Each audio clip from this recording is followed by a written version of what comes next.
Alright guys, I'm a little bit behind on my videos. I apologize for that.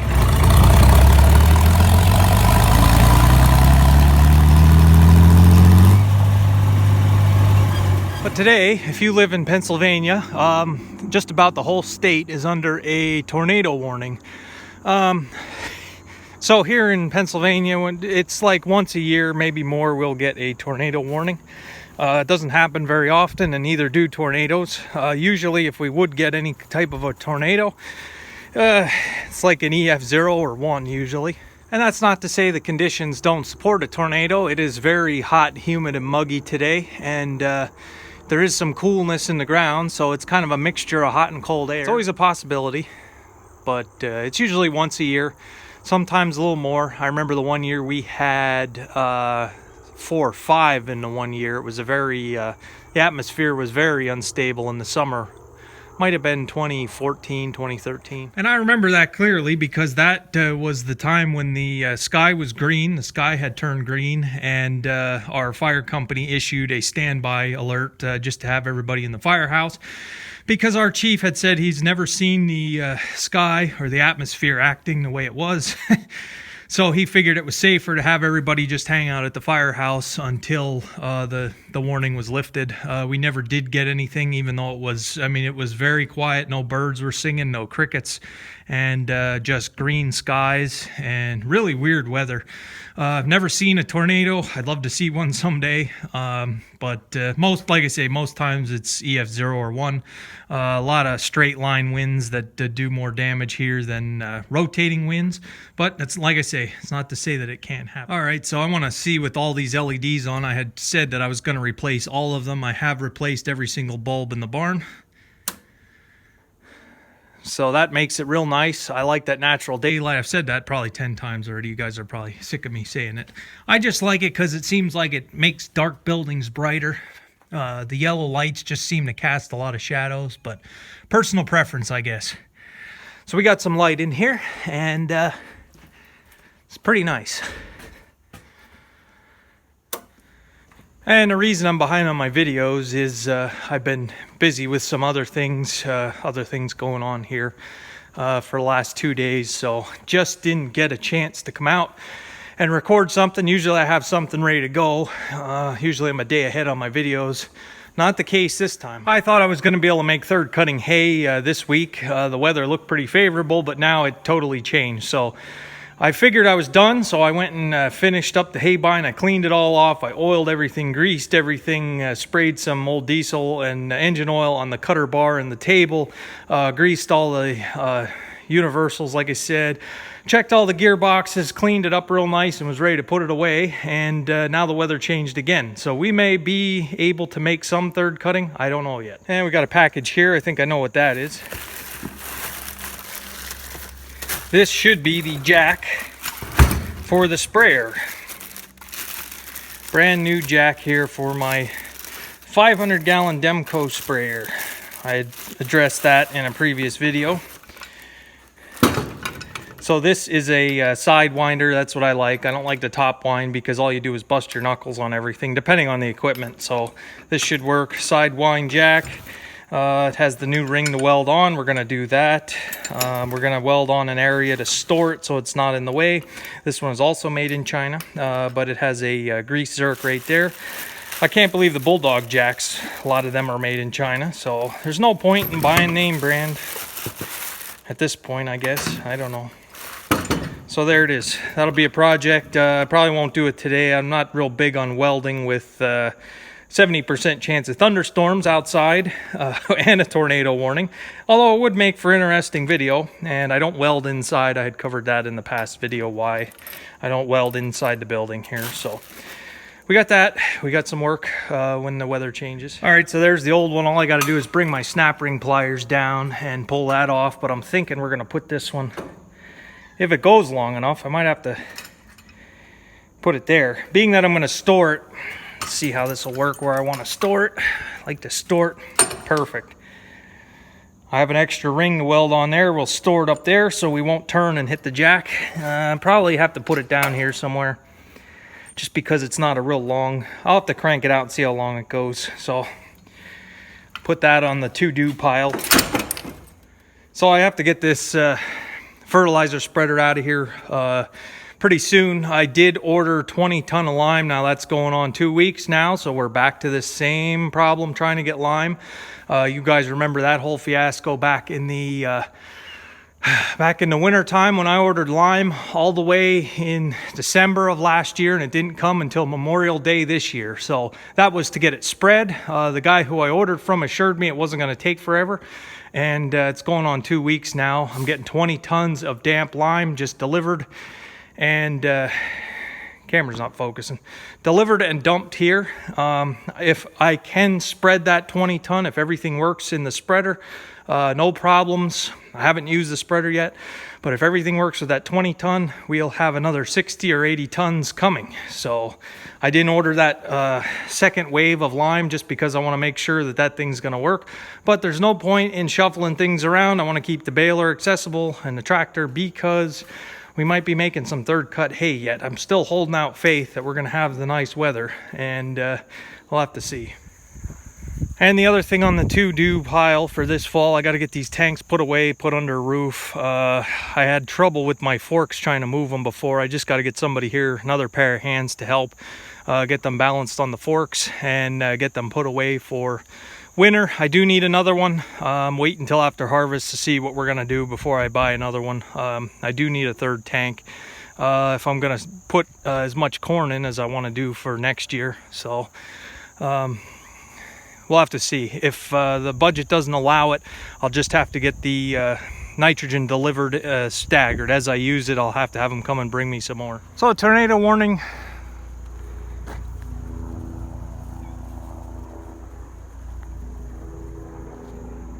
Life Flight is not afraid to fly, obviously. Looks like the Life Flight helicopter. Yeah. I've seen that helicopter up close many a time when we had a patient that had to be life flighted. The fire company gets called to set up a landing zone. If you guys don't know what a landing zone is, basically it's a place for the helicopter to land. Usually it's a parking lot, usually like a church parking lot works out the best. We have to go there and make sure that nobody's in that spot. If somebody's parked there, we got to move them. We have to make sure the landing pad is clean and free of debris. If it's nighttime, we light flares on all four corners so the pilot can see. And then, of course, one of us is on the ground communicating to the pilot, telling them of any obstructions, any power lines, telephone poles, the church steeple. So I've done that many times. Have to go set up a landing zone, and I did have video of the helicopter coming in and landing, but I don't have it on my phone, so I guess it's lost.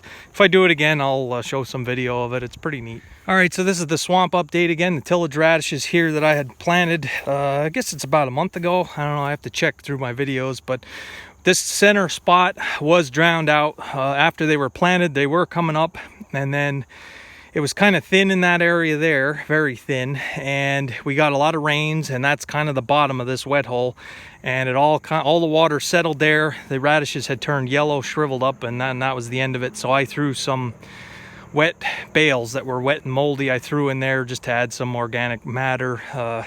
But here, out here, you can see they're getting kind of thick here, and they are starting to form the radishes. I'm not going to pull any. Well, I'll pull one up for you guys to show you what it looks like. Find one that's kind of densely planted here. So that's the start. It's got a long way to go, but it's all right. We have a long way to go. We have all of October, and I didn't see any chance of frost in October. And we have all of November, and I just saw November's temperatures for Pennsylvania are supposed to be above average temperatures. However, December looks lower than average, so these will really thicken up here. Planted too thick, I learned a lesson. They are planted plenty thick, but like I say, the fertility in this bottomland is pretty darn good, so should be okay down here. It's just something green to keep the weeds. There's no weeds going to grow up through this. Maybe out there, once I get some rye, maybe I'll spread some rye in that section there. I am looking for rye. I'm going to get enough rye to cover crop, hopefully. It depends on the budget. Everything is hinging on prices and harvest. I did try to spread with my spreader in here pretty far in the corn rows. Some of these radishes are in about 4 rows, and over there also. So yeah, pretty neat. See what they do. Add some organic matter to this spot. It's better than a weed patch, and it's better than having it fallow, I guess. And the humidity turned up about 10 points just in the time that I'm outside. So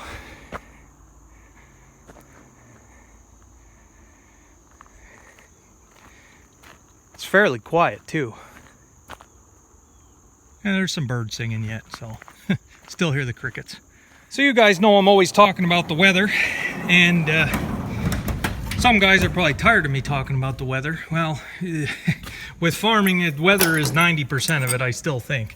But anyway, a while ago with my other job, I was given the opportunity to go to a class put on by the National Weather Service to become a weather spotter. And if you don't know what a weather spotter is, you basically take a class, you give them your location, your GPS coordinates.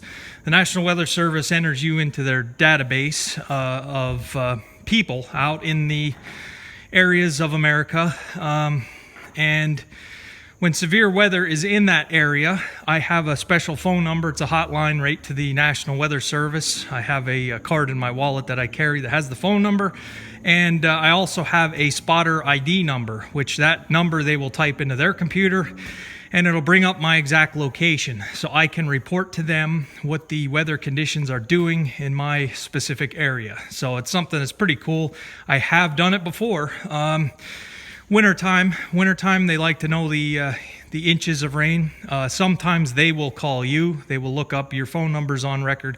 They will call you and ask what conditions are like. I only called one time during that severe thunderstorm / tornado warning when the sky was green, and I did call them and give them my reports. The sky's green, no wind, quiet as can be, the whole 9 yards. They ask a few questions, and then that's how they kind of help better predict and issue their warnings. So I do talk about the weather a lot. I have been to some classes to help spot the weather for the Weather Channel. They're the National Weather Service, so there's that anyway. So a while ago I said the tillage radishes that I had planted up on the hill didn't come up. I was wrong. They did come up. I just didn't see them.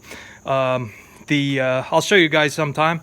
But all the bad spots, the bare spots, the areas of the field that the corn and beans did not do well in, I took my little solo spin seeder, and I took a 30-pound, I think it was a 30-pound bag, and went through all of the spots on the farm that didn't look very good, and I just interseeded them into the field with the other row crops.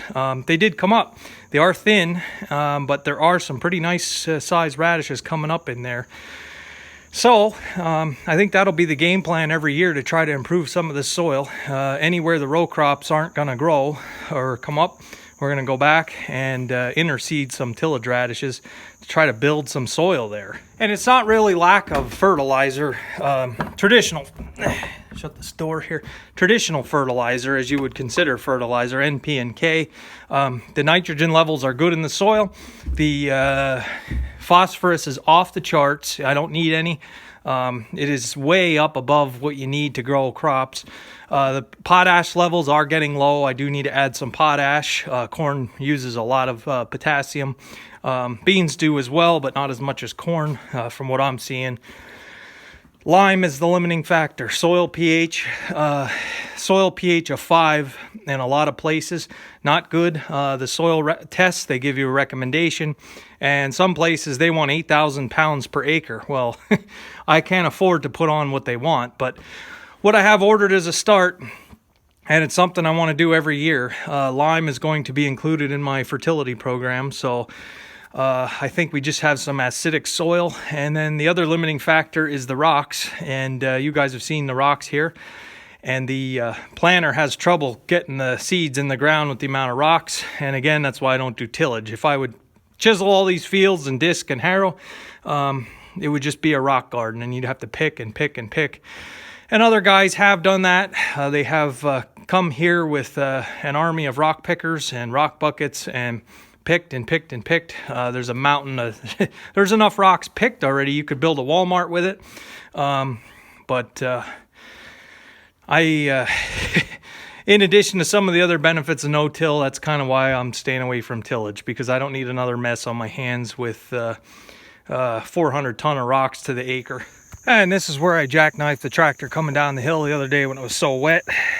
It's nice to have a bucket to be able to put down, but I did move some dirt here, so I've got to, coming down that, it's a little wet and muddy. This is a pretty steep hill to go down. It's the only way to get up in this section of the farm, but actually, water does wash down here, so I almost made like a swale, or a place for the water to go. Maybe I should just let it there. No, I have to smooth it off, because to get the haybine up through here, to get enough width, tractor tires on this side, and the haybine's next to the bank here, so I don't know, need some improvement yet. So archery season has started here in Pennsylvania. I didn't see any hunters yet. The common thing you hear from the hunters is it's too hot.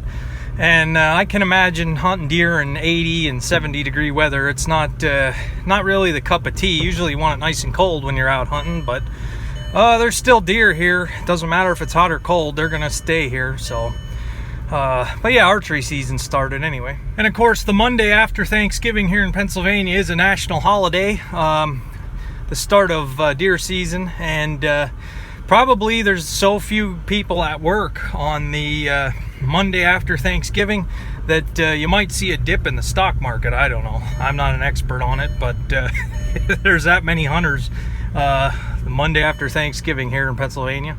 And that right there is the third cutting hay crop. It's pretty good. It's not quite to where second cutting was, but it is pretty darn close. And the goal with the hay fields, I don't know if I had said the long-term goal, next year we're going to go to corn with some of these grass fields, but we're going to go corn on corn for 2 years, and then I'm going to try to go back to alfalfa up here on the hill. Some of these drier knuckles, I think alfalfa is going to be my best bet. So we're talking probably 2021 until that happens. And up here there isn't a tornado that can hide. I can see it coming. It's got to come over some mountains if it wants to get here. And I have seen videos of tornadoes in the mountains. I have seen the rotation, but they have a heck of a terrain to try to get over if they want to stay in contact with the ground. That's why we usually get a lot more of the straight line wind shear and that kind of damage. It's just an obstacle course it would have to navigate here. I don't know if I said this before. I had told you guys the difference. I have to check it again. I want to be accurate on this. Right now I'm about 870, 880 feet above sea level. I think it's almost 100 foot or more difference between up here and down in my shop. All right, so don't mind the weeds. A lot of rain, and residual herbicide didn't stand a chance with the rain, and the corn did not do so well in this spot, so I had said I took my spreader and spread some tillage radishes. I didn't think they came up. They came up, and we've got them started here.